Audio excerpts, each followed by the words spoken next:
오늘 우리가 읽은 민수기 16장에서부터 18장까지 석장은 모세와 아론에 대한 고라 일당의 반역 사건과 그 후속 기사들에 대해 기록하고 있습니다. 이 일은 가데스바네아에서의 반역으로 인해 징계받은 38년간의 광야 생활의 거의 끝자락에 일어났던 사건입니다. 어제 살펴본 것처럼 하나님은 38년 동안의 징계가 끝나갈 무렵 이스라엘의 제2세대에게 다시 한번 율법과 제사, 제도에 대해서 말씀하심으로 가나안 땅에 들어가서 이렇게 하나님을 섬길 것을 다시 한번 명령하셨습니다. 그런데 곧바로 고라 일당이 모세와 아론에 대해서 반기를 든 것이었습니다. 이 일이 왜 큰 파장을 가져왔느냐면 모세와 아론에게 반기를 든 사람들의 규모가 생각보다 훨씬 더 컸기 때문입니다. 세번역 성경으로 좀 읽어보면 이스라엘의 아들 고라가 반기를 들었다. 그는 고앗의 손자이며 레위의 증손이다. 엘리압의 아들인 다단과 아비람 그리고 르우벤의 손자이며 벨렛의 아들인 온도 고라와 합세하였다. 조직적으로 규모를 키워갔다는 거죠. 모의를 했다는 거예요. 그들이 모세를 거역하여 일어서니 이스라엘 자손 가운데서 250명의 남자들이 합세하였는데 그들은 회중의 대표들로 총에서 뽑힌 이들이었으며 잘 알려진 사람들이었다. 즉 총의 대표, 즉 이 전에 우리가 사용했던 개역 한글판에서는 족장들이라고 번역했어요. 이 지휘관들, 지도자들을요. 대표들을.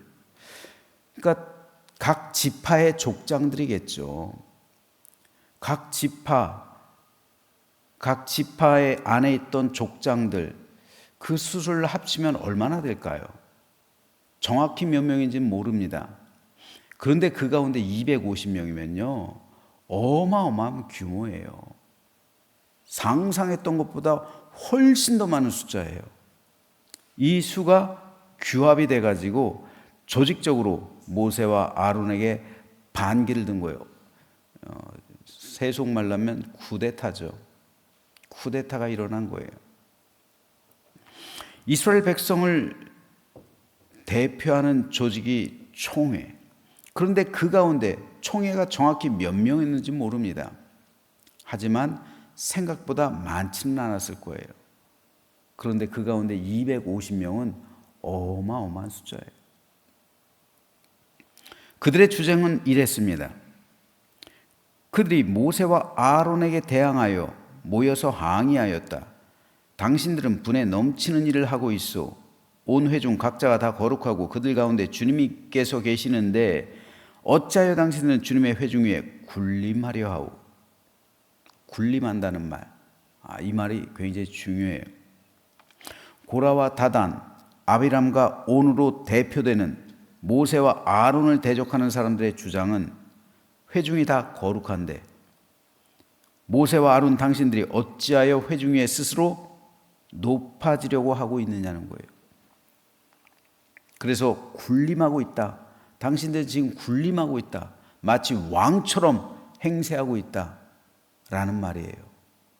얼핏 보면 틀린 말이 아니에요. 모든 지도자들에 대해서 이거를 클레임 걸 수 있어요. 군림한다. 왜 당신은 군림하느냐?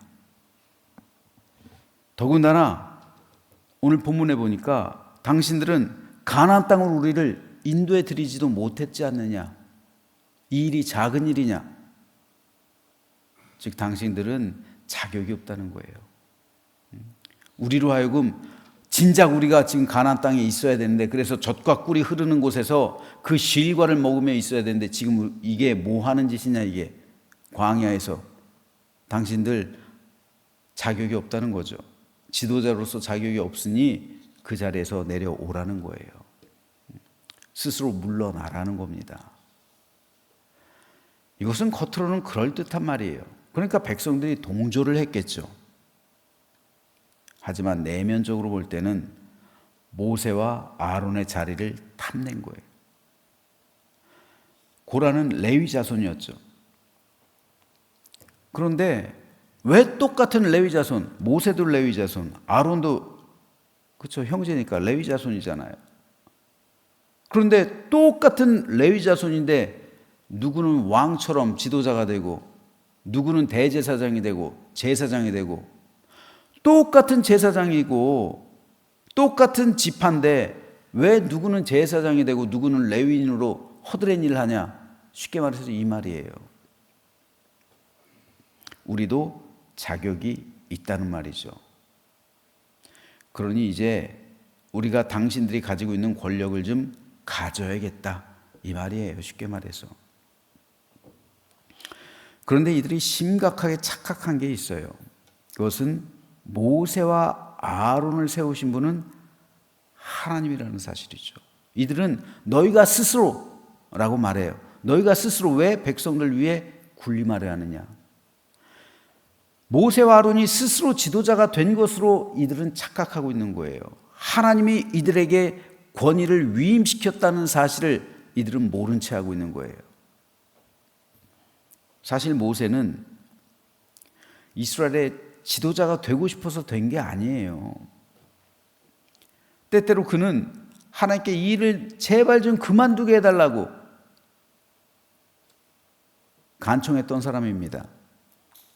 하지만 고라의 무리는 이것을 생각하지 않았죠.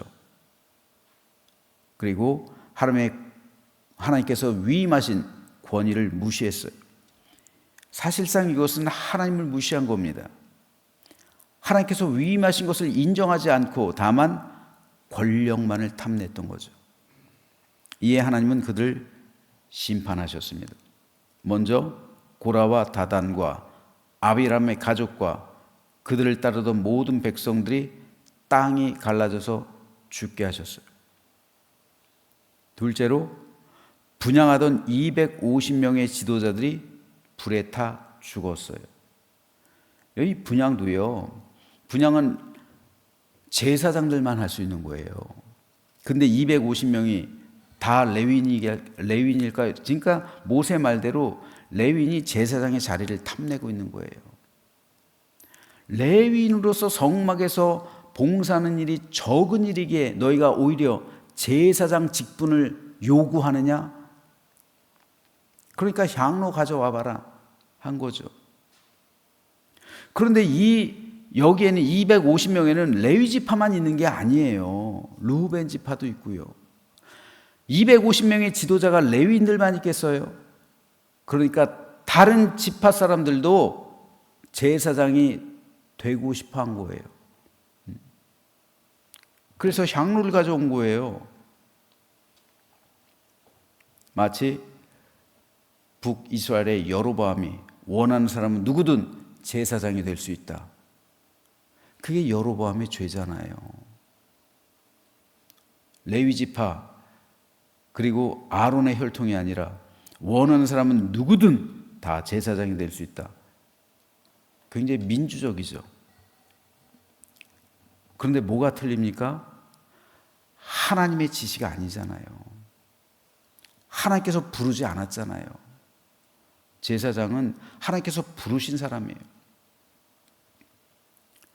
그래서 그들은 다 불에 타 죽었어요. 셋째로, 하나님의 백성을 죽였다며 모세와 아론을 원망하며 그들을 치려했던 사람들에게 연병이 일어나서 14,700명이 죽었어요. 고라 일당의 탐욕으로 시작된 반역 사건의 결말은 끔찍했습니다. 무엇보다 이스라엘 공동체의 마음이 갈라졌어요. 어쩌면 하나님께서 모세를 가나안 땅에 들어가지 못하게 하신 이유 가운데 하나가 이 사건의 여파 때문이었을 수도 있어요. 고라와 다단과 아비람과 온과 250명의 지도자들의 친인척들은 살아있잖아요. 그들이 모세와 아론에게 좋은 마음을 가지고 있었을까요? 더군다나 백성들까지 14,700명이 죽었는데요. 겉으로는 순종하는 척했지만 속마음은 그렇지 않았을 거예요. 백성들의 마음이 갈라졌어요. 가나안으로 들어가야 하는 출애굽 제2세대는 고라 사건의 영향을 받았어요. 그래서 고라 일당의 반역 사건은 두고두고 아쉬운 겁니다. 그러므로 우리는 오늘 민수기 16장을 통해서 두 가지를 좀 생각해 봐야 돼요. 이런 일이 우리에게도 있을 수 있다는 이 사실을 우리는 알아야 합니다. 그리고 두 가지를 우리가 좀 생각해야 되는데, 첫 번째로 모세와 아론은 스스로 지도자가 된 것이 아니라 하나님께서 세우시고 위임하셨다는 사실이에요. 하지만 고라와 그 일당은 어떻게 돼요? 자기들 스스로 지도자가 되려고 했던 거예요. 고라는 자기 스스로 대제사장이 되려고 했어요. 다단과 아비람은 자기 스스로 모세가 되려고 했어요. 하나님이 부르지 않았는데 그 부르심의 자리에 나왔던 거예요. 하나님께서 부르지 않았는데, 하나님께서 위임하지 않았는데 지도자가 되려 했다는 거예요. 이게 왜 중요합니까, 여러분? 특별히 목사일 경우 콜링, 이게 제일 중요해요. 콜링. 하나님께서 부르셔야 목사가 되죠.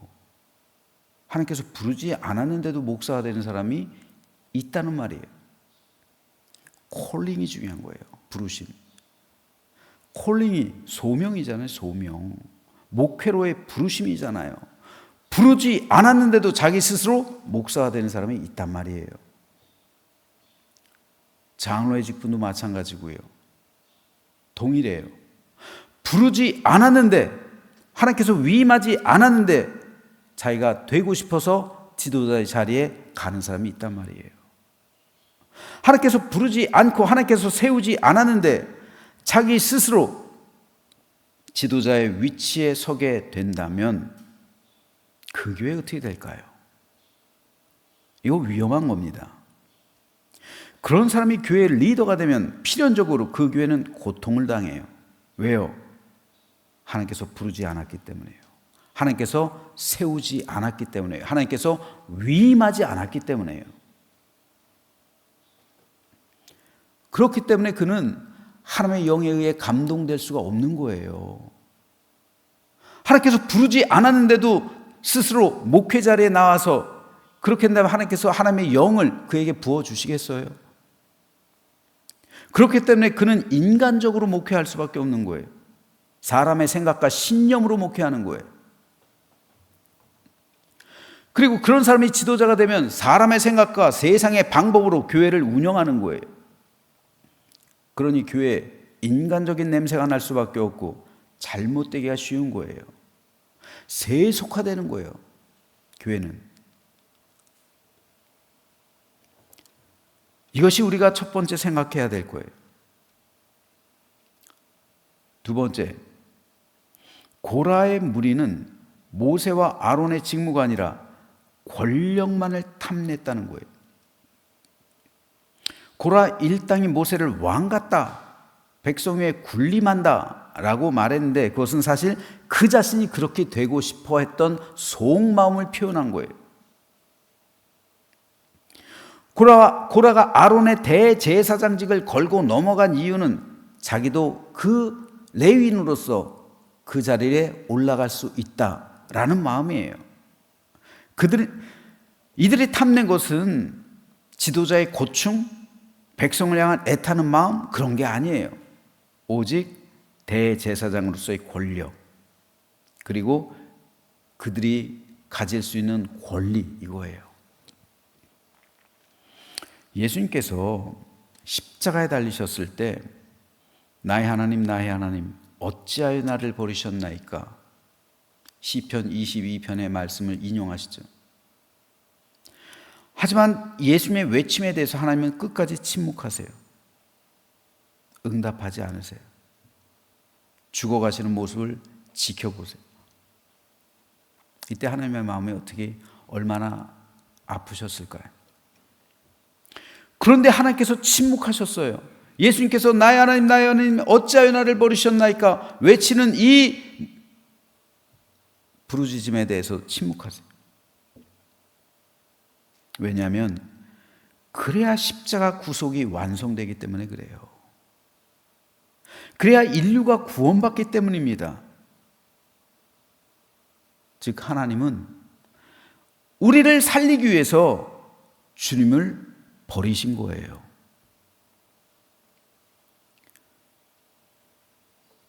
이것이 바로 버림의 신학이에요. 버림의 신앙 고백. 버림의 신앙 고백. 모든 목사는요, 이 버림의 신학, 버림의 신앙 고백 위에 세워져 있어야 돼요. 교회 리더들 역시 이 버림의 신앙 고백이 있어야 돼요. 내가 목사가 된 것은 성도 위에 군림하려는 것이 아니라 성도를 살리기 위해서입니다. 여러분이 장로를 비롯한 교회 리더들로 세움받은 것은 성도를 통치하려고 하는 것이 아니라 성도를 섬기기 위해서예요. 이를 위해서 내 자존심 버려야 됩니다. 내 유익 버려야 돼요. 내 야망 버려야 합니다. 나 자신 자체를 버려야 돼요. 내가 살면 교회가 죽어요. 교회 리더들의 생각과 교회 리더들이 살면 육신적으로요, 영적으로 말고, 그럼 교회가 죽어요. 이 신학과 버림의 신학, 이 버림의 신앙 고백이 있는 사람만이 교회 리더가 돼야 돼요. 그렇지 않으면 오히려 그 리더로 인해서 교회가 분란에 빠져요. 갈라지는 거예요. 모세의 경우 이 버림의 신앙 고백이 있었어요. 하지만 고라 일당에겐 전혀 그런 게 없었죠. 바로 하나님께서 부르신 사람과 자기 스스로 지도자의 자리에 올라가는 사람의 차이예요. 이 버림의 신앙 고백이 있느냐 없느냐. 이것이 있는 사람은, 버림의 신앙 고백이 있는 사람, 버림의 신학이 있는 사람은 하나님께서 부르신 사람이에요. 하지만 자기 스스로 지도자가 되려는 사람, 자기 스스로 목사가 되는 사람, 버림의 신앙 고백이 있을 수 없어요. 여러분, 목회자이기 때문에 많은 교회들에 대한 소식을 들어요. 지금 현재도 그래요.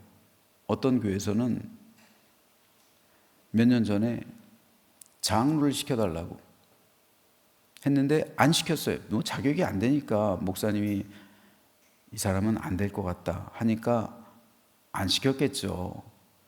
근데 그거 가지고 지금 들고 일어났어요. 그래서 교회가 지금 굉장히 어려워요.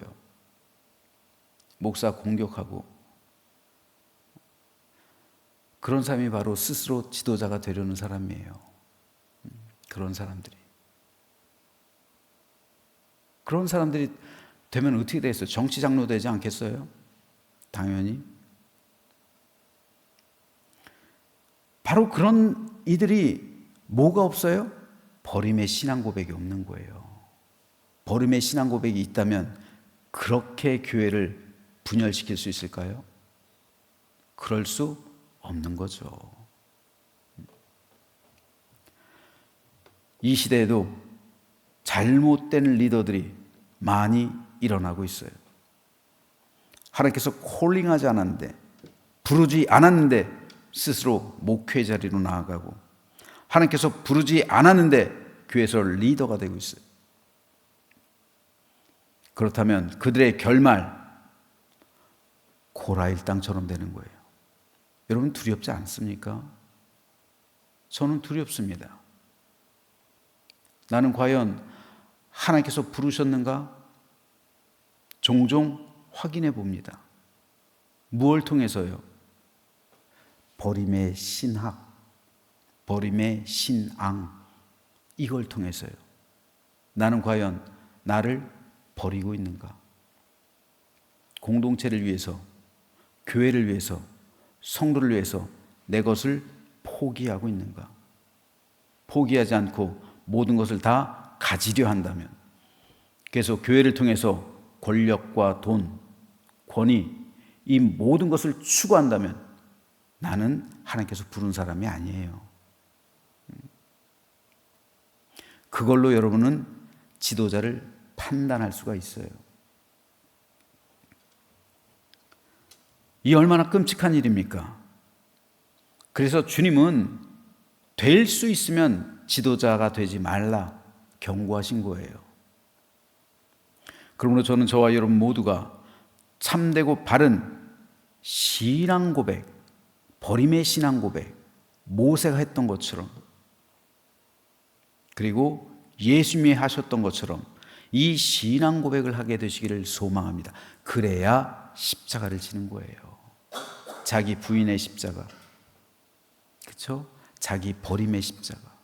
십자가는 자기를 부인하는 것, 즉 자기를 버리는 거잖아요. 예수님께서 내 제자가 되려고는 자기 십자가를 가지고 나를 따르라고 말씀하셨잖아요. 이게 자기 버림, 자기 부인이잖아요. 자기 버림과 자기 부인이 없는 십자가, 십자가를 지지 않은 목회자, 십자가를 지지 않은 리더들, 그들로 인해 교회가 고통당하는 거예요. 그러므로 저는 저와 여러분 모두가 십자가를 등에 지고 자기를 부인하고 자기를 버리는 신앙 고백 위에 세워진 그리스도의 참된 종들 되시기를 주님의 이름으로 축복합니다. 그러면 우리 교회가 사는 거예요. 우리 교회가 살 뿐 아니라 성도들의 영혼이 사는 거예요. 하나님께서는 백성들, 인류를 위해서 예수님의 이 버림의 신앙 고백 위에 우리를 살리셨잖아요. 그러므로 저와 여러분 모두가 우리로 하여금 생명의 공동체가 되고 우리 교회가 모든 성도를 영원한 천국으로 인도하는 거룩하고 복된 사명자가 되어서 하나님께 칭찬받고 주님께 인정받는 참된 리더들 되시기를 주님의 이름으로 축원합니다.